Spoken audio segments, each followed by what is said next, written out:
ایرانی صدر Masoud Pezeshkian آج اہم سرکاری دورے پر پاکستان پہنچ رہے ہیں، جس کے پیش نظر اسلام آباد میں سیکیورٹی کے خصوصی انتظامات کیے گئے ہیں۔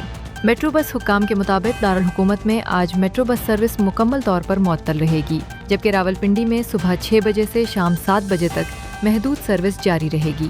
صدر اسٹیشن سے فیض آباد تک سروس بحال رہے گی، تاہم آئی جے پی روڈ سے پاک سیکریٹریٹ تک میٹرو بس نہیں چلے گی۔ حکام نے اسلام آباد کے تمام ٹریلز بھی عارضی طور پر بند رکھنے کا اعلان کیا ہے۔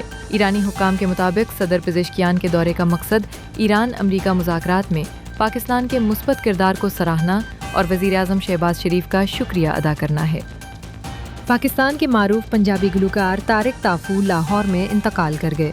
اہل خانہ کے مطابق طبیعت اچانک خراب ہونے پر انہیں فوری طور پر اسپتال منتقل کیا گیا، جہاں دوران علاج حرکت قلب بند ہونے سے وہ خالق حقیقی سے جا ملے۔ طارق طافو نامور طبلہ نواز استاد طافو کے صاحبزادے تھے اور انہوں نے اپنی منفرد گائیکی کے باعث موسیقی کی دنیا میں نمایاں مقام حاصل کیا۔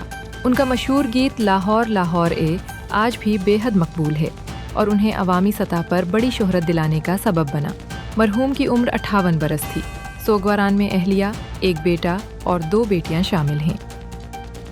ایرانی صدر مسعود پزشکیان کے اہم دورے پاکستان کے موقع پر وفاقی دارالحکومت اسلام آباد کے ریڈ زون میں سیکیورٹی کے انتہائی سخت لاجسٹک انتظامات کیے گئے، جس کے باعث وفاقی آئینی عدالت میں آج ہونے والی تمام سماعتیں یکسر منسوخ کر دی گئی ہیں۔ وفاق کی جانب سے راستوں کی بندش پر سائلین اور وکلاء کی شدید مشکلات کے پیش نظر کاز لسٹ کینسل کرنے کا باقاعدہ آفیشیل نوٹیفیکیشن جاری کر دیا گیا ہے۔ اس سمارٹ سیکیورٹی نیٹ ورک کے باعث الیکشن کمیشن میں بھی آج ہونے والے کیسز کی سماعتیں ملتوی کر دی گئی ہیں، جس کے تحت پی ٹی آئی رہنما مراد سعید کی خالی نشست سے متعلق اہم کیس ڈی لسٹ کر دیا گیا ہے اور اب اس ہائی پروفائل کیس پر اگلی مانیٹرنگ سماعت 24 جون کو ہوگی۔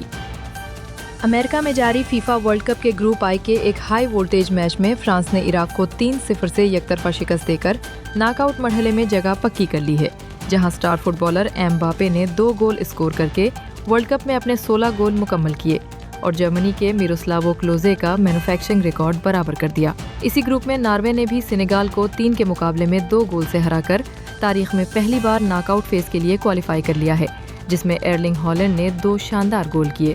دوسری جانب ارجنٹینا کے کیپٹن لیونل میسی نے آسٹریا کے خلاف 2-0 کی فتح میں 2 معجزاتی گول کر کے ورلڈ کپ کی تاریخ میں اپنے مجموعی گولز کی تعداد 18 کر دی ہے اور وہ عالمی کپ کی تاریخ کے سب سے کامیاب سکورر بن گئے ہیں۔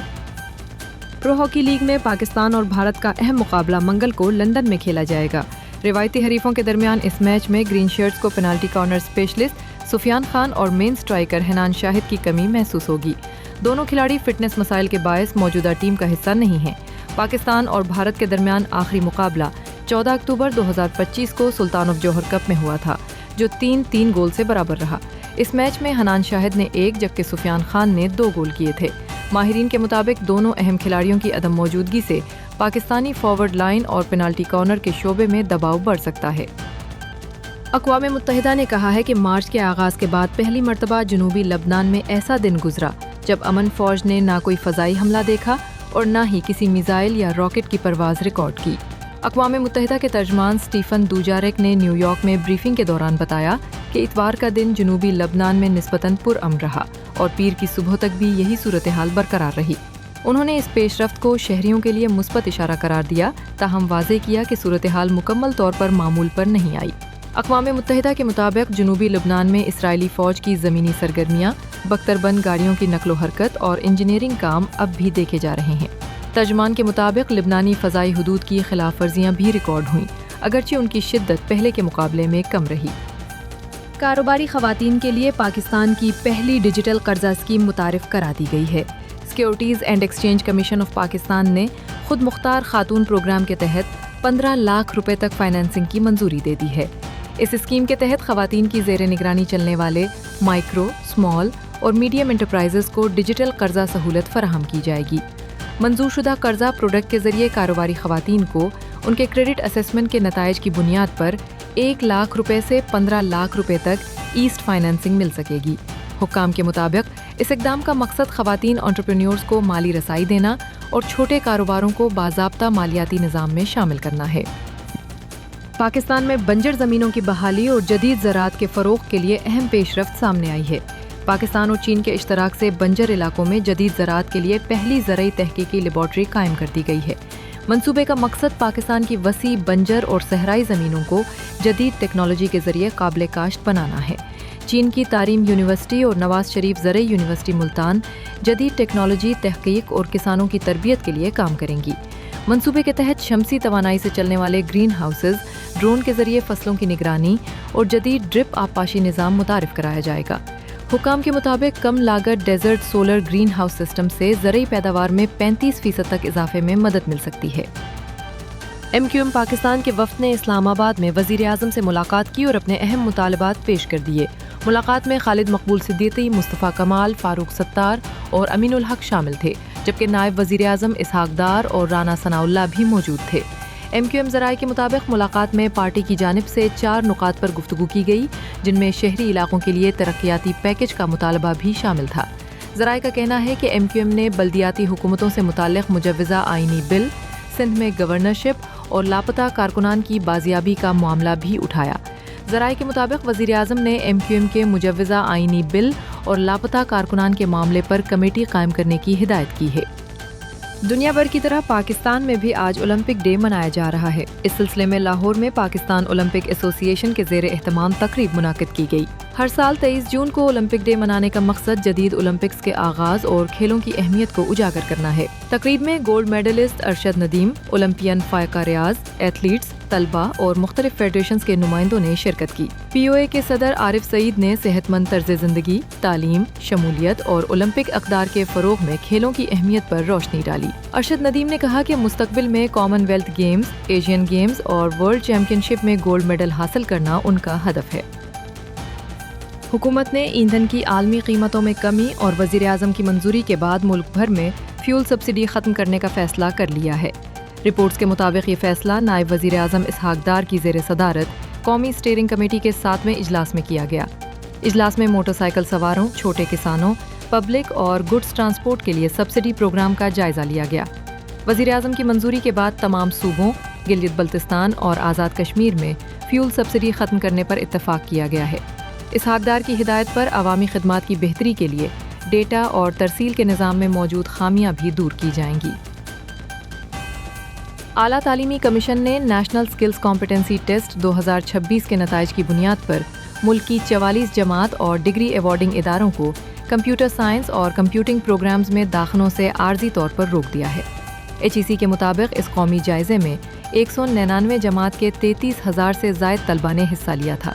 کمیشن کا کہنا ہے کہ اس اقدام کا مقصد آئی ٹی تعلیم کا معیار بہتر بنانا، طلبہ کی ملازمت کے مواقع بڑھانا اور اعلیٰ تعلیم کو پاکستان کی ڈیجیٹل معیشت کی ضروریات سے ہم آہنگ کرنا ہے۔ رپورٹس کے مطابق متاثرہ اداروں میں پبلک اور پرائیویٹ دونوں شعبوں کی جماعت شامل ہیں، جن میں کراچی، سندھ، پنجاب، خیبر پختونخوا، بلوچستان، اسلام آباد اور گلگت بلتستان کے ادارے بھی شامل ہیں۔ ایچ ای سی کے مطابق مصنوعی ذہانت، سائبر سیکیورٹی، کلاؤڈ کمپیوٹنگ اور ڈیٹا سائنس جیسے شعبوں میں مہارت کو خاص طور پر جانچا گیا۔ امریکی نائب صدر جے ڈی وینس نے کہا ہے کہ امریکہ ایران کے ساتھ اس کے بیانات کی بنیاد پر نہیں بلکہ اقدامات کی بنیاد پر ڈیل کرے گا۔ میڈیا رپورٹس کے مطابق جے ڈی وینس کا کہنا تھا کہ واشنگٹن متعدد حساس معاملات میں ایران کے رویے پر گہری نظر رکھے ہوئے ہے۔ مستقبل کے تعلقات یا اقدامات کا کوئی بھی جائزہ سیاسی بیان بازی کے بجائے زمینی حقائق کی بنیاد پر کیا جائے گا۔ یہ بیان ایسے وقت میں سامنے آیا ہے جب امریکہ اور ایران کے درمیان تہران کی علاقائی سرگرمیوں اور میزائل پروگرام پر اختلافات اور کشیدگی برقرار ہے۔ دوسری جانب شمالی کوریا کے لیڈر کم جونگ ان نے کہا ہے کہ عالمی تنازعات میں اضافے کے پیش نظر ملک کو جوہری ریاست کے طور پر برقرار رکھنے کے علاوہ کوئی راستہ نہیں۔ ورکرز پارٹی کے اجلاس سے خطاب میں انہوں نے کہا کہ شمالی کوریا کی جوہری پوزیشن عالمی سلامتی کی صورتحال سے نمٹنے کا واحد طریقہ ہے۔ انہوں نے الزام عائد کیا کہ عالمی سطح پر تصادم بڑھنے کی بڑی وجہ امریکی پالیسیز ہیں، جبکہ امریکہ اور جنوبی کوریا مشترکہ جوہری پوزیشن کو مضبوط بنا کر خطے کی سلامتی کو خطرے میں ڈال رہے ہیں۔ ماہرین کے مطابق یہ بیان خطے میں پہلے سے موجود کشیدگی کو مزید بڑھا سکتا ہے۔ ایران میں حالیہ مہینوں کے دوران دشمن کے ساتھ تعاون کے الزام میں 3,000 سے زائد شہریوں کو گرفتار کیے جانے کی اطلاعات سامنے آئی ہیں۔ میڈیا رپورٹس کے مطابق ایرانی عدلیہ کے ترجمان اصغر جہانگیر نے بتایا کہ مجموعی طور پر 3,292 افراد کو حراست میں لیا گیا ہے۔ ترجمان نے دعویٰ کیا کہ 684 افراد نے اسرائیل کے لیے مبینہ طور پر آپریشنل کارروائیاں کی، جبکہ 1258 ملزمان پر ریاست کے خلاف سیاسی پروپیگنڈے کا الزام عائد کیا گیا ہے۔ رپورٹس کے مطابق 1061 افراد پر فرد جرم بھی عائد کی گئی ہے۔ ایرانی عدلیہ کے مطابق مشتبہ افراد میں سے کئی کے اثاثے ریاست نے ضبط کر لیے ہیں، جبکہ گزشتہ ہفتے اصفہان میں 100 افراد کی جائیدادیں ضبط کرنے کا بھی دعویٰ کیا گیا تھا۔ دوسری جانب امریکی صدر ڈونلڈ ٹرمپ نے کہا ہے کہ آبنائے ہرمز مکمل طور پر کھل گئی ہے اور ایران اس معاملے میں بہتر کردار ادا کر رہا ہے۔ وائٹ ہاؤس میں میڈیا سے گفتگو کرتے ہوئے ٹرمپ کا کہنا تھا کہ خطے میں بحری تجارت کے لیے اہم سمجھی جانے والی یہ آبی گزرگاہ اب مکمل طور پر فعال ہے۔ تاہم امریکی صدر نے ایران کو خبردار کیا کہ اگر تہران نے معاہدے کی پاسداری نہ کی تو امریکہ ضروری اقدامات کرے گا۔ ٹرمپ کے مطابق جب تک ایران امریکہ اور بین الاقوامی معاہدوں کا احترام کرتا رہے گا، دونوں ممالک کے درمیان تنازع پیدا نہیں ہوگا۔ انہوں نے یہ بھی دعویٰ کیا کہ ایران جلد بڑے پیمانے پر ہتھیاروں کے معائنے اور طویل مدتی جوہری شفافیت پر آمادہ ہو جائے گا۔ ایران کی وزارت خارجہ کے مطابق تہران عالمی جوہری توانائی ایجنسی کے ساتھ تعاون طے شدہ طریقہ کار کے تحت جاری رکھے گا۔ بین الاقوامی منظرنامے سے ایک بہت بڑی اور اہم سفارتی پیش رفت سامنے آئی ہے، جہاں سوئٹزرلینڈ میں ایران اور امریکہ کے حکام کے درمیان ہونے والے تکنیکی مذاکرات کامیابی سے مکمل ہو گئے ہیں۔ ایرانی سرکاری خبر رساں ایجنسی کے مطابق ان مذاکرات میں جوہری امور اور ایران پر عائد اقتصادی پابندیوں سے متعلق آئندہ کے لائحہ عمل کے لیے 4 اہم ورکنگ گروپس تشکیل دینے پر اتفاق کیا گیا ہے۔ میڈیا رپورٹس کے مطابق ان 4 ورکنگ گروپس میں پابندیوں کا خاتمہ، جوہری امور، تعمیر نو اور اقتصادی ترقی اور نگرانی و عمل درآمد کے شعبے شامل ہوں گے۔ ماہرین کا کہنا ہے کہ دونوں ممالک کے درمیان ان ورکنگ گروپس کا قائم ہونا مستقبل میں ایک بڑے اور باقاعدہ معاہدے کی طرف اہم ترین قدم ثابت ہو سکتا ہے۔ مزید اپڈیٹس کے لیے دیکھتے رہیے SOS نیوز پاکستان۔ اللہ حافظ۔